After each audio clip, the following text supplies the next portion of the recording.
আমার কাছে মনে হয় যে শুধু সুপার এইটে যাওয়ার মতো দল না, আমরা সেমিফাইনাল খেলার মতো দল, এটা আমি বিলিভ করি, এটা আমার কাছে এই বিশ্বাস আছে। হ্যাঁ, আপনি যেটা কোশ্চেন করেছেন ব্যাটসম্যানরা রান করছে না, আর প্রত্যেকটা ম্যাচে আপনি যদি সব টিমের খেয়াল করে দেখেন প্রত্যেকটা ম্যাচে সবাই রান করে না, একজন দুইজন তিনজনই খেলে। টি-20 শর্টার ফরম্যাট খেলা, এখানে 11 জনই খেলে না, 2-3 জন খেলে।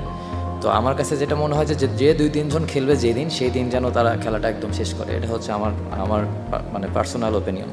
তো হ্যাঁ, আমার ব্যাটসম্যানরা রান করছে না, ইনশাল্লাহ সামনের ম্যাচগুলোতে রান করবে এবং আশা করি যে আমরা খুব তাড়াতাড়ি ওভারকাম করবো ইনশাল্লাহ। হৃদয়, আপনার কি মনে হয় আমরা কোন জায়গাটাতে ম্যাচটা হেরে গেল? সাকিবের আউট এবং শান্তর আউট পর এই জায়গাটা কি আমাদের টার্নিং পয়েন্ট কিনা, হারের কারণ কিনা? ম্যাচ হেরে গিয়েছি আমার আউটে। আমি যদি ওখানে খেলাটা ফিনিশ করতাম তাহলে ম্যাচটা হারতাম না। তারা তো অনেক আগেই আউট হয়ে গেছে, আমি তো লাস্ট পর্যন্ত ছিলাম ওখানে। তো আমার কাছে যেটা মনে হয়েছে যে যদি আজকের খেলাটা আমি পারতাম জিতাইতে, তো আমি আউট হয়ে গিয়েছি, পারিনি, দ্যাটস ইট। নিয়ম তো আইসিসি কী করেছে এটা তো আসলে আমার হাতে নাই, কিন্তু ওই সময় ওই 4টা রান অনেক ইম্পর্টেন্ট ছিল আমাদের জন্য।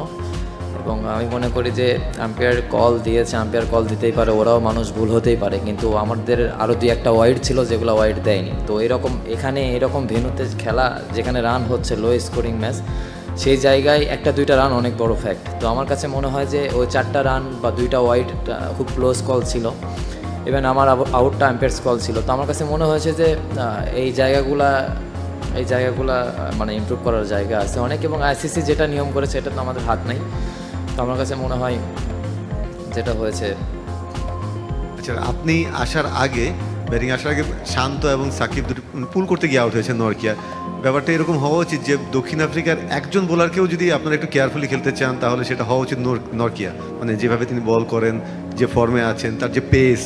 তো সেখানে আপনি ওদের 2টা শটকে, এটা ক্যাপ্টেন বললে ভালো হতো, বাট যেহেতু আপনি এসেছেন দলের প্রতিনিধি হয়ে, ওই 2টা শটকে আপনি কিভাবে দেখছেন বা এক্সপ্লেন করছেন? না, আমার কাছে মনে হয় যে খুব ভালো শট ছিল, কারণ মোস্ট অফ দ্য বল সে ব্যাক অফ লেন্থে করে। তো ওরে রান করতে গেলে তো পুল শট বা পেস ইউজ করাটাই তো ওখানে পেসটা ইউজ করতেই হবে।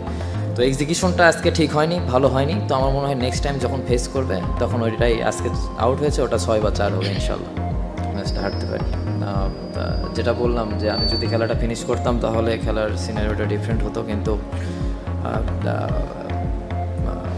ঠিক আছে, এখান থেকে আরও অনেক কিছু শেখার আছে। যে ভুলগুলো ছিল আজকে, এই ভুলগুলো সামনে ম্যাচে যতটুকু পারবো কমানোর চেষ্টা করব, এবং ইনশাল্লাহ এখান থেকে ওভারকাম করবো আমরা সবাই। নেক্সট কোশ্চেন হচ্ছে তানজিম হাসান সাকিবের বোলিংটা নিয়ে যদি বলতেন, অসাধারণ বোলিং ছিল এটা।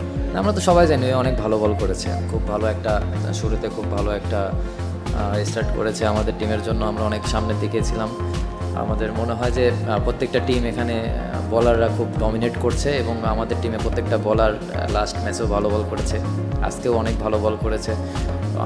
আমাদের যে জায়গাগুলো এখন একটু ইমপ্রুভ করতে হবে, আশা করি যে ওই জায়গাগুলো নেক্সট ম্যাচে ইমপ্রুভ করবো ইনশাল্লাহ। About the wicket. Wicket bit tricky. You saw the last couple of matches is here. Every match was low scoring match, so we have to adapt